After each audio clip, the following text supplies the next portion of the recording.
This exercise is going to be a drop and land into a box jump. Now this is important because it's all part of our landing mechanics, and landing mechanics is super important because it's our body's ability to dissipate force when we hit the ground. So it's applicable to things as simple as walking, but also running and jumping, things like that.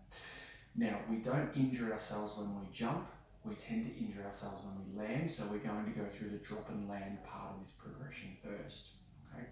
So all you need here is a step. Obviously mine is quite low and you'll always start on a low step, but to progress up through, you'll go higher and higher through.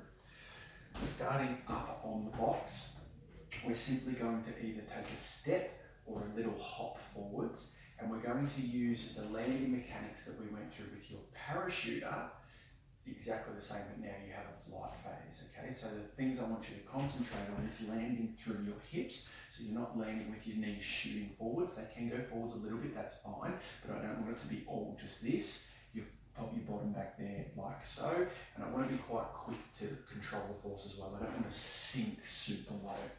So as an example, we're going to go off, and you'll see here I'm quite quick to dissipate force. I haven't landed and then really gone down. So once again, hands out to the front, little hop off, and quite quick to control that force. Now, once you've got a control of that and you're happy with the landing, we're going to go on to the box jump. Now the box jump is obviously the opposite. We're going to go up here.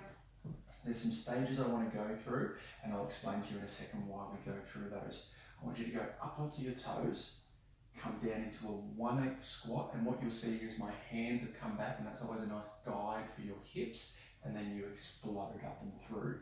So go up onto your toes, full stretch, down, explode up, and the same landing mechanics up on the box as we were practicing just before. Now, why do I get you to stretch before you jump? It's literally so you're using the springiness of all of the tendons throughout your body to help you with that force going up. Okay, so that's your basic drop and land and then box jump. Now then we go into some progressions. So the progressions here are going to be, on the drop and land, is moving on to a single leg. So what I want to do, everything's exactly the same here, except for you're going to land on one leg, obviously. So you'll step off, and again, this angle should hopefully be exactly the same as what it was before. Really important here, but also during your double leg landing, is that the knee doesn't shoot inwards when you land. You want to be landing and staying hip, knee, and foot all in a nice line. And that's going to be important again for injury prevention, things like ACLs and things like that. Now, once you're feeling comfortable with that, you then progress onto a single leg box jump.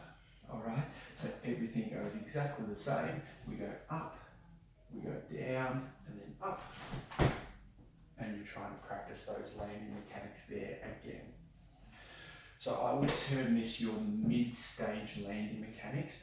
Parachutes is early stage, and then your drop and land into your low-level box jump is your mid-stage. When we get up to the higher stage, which I've got another video for, we start adding in a secondary jump once we've hit the ground or once we've got up onto the box. But I'll have another video of that soon. So that there is your drop and land and your box jump.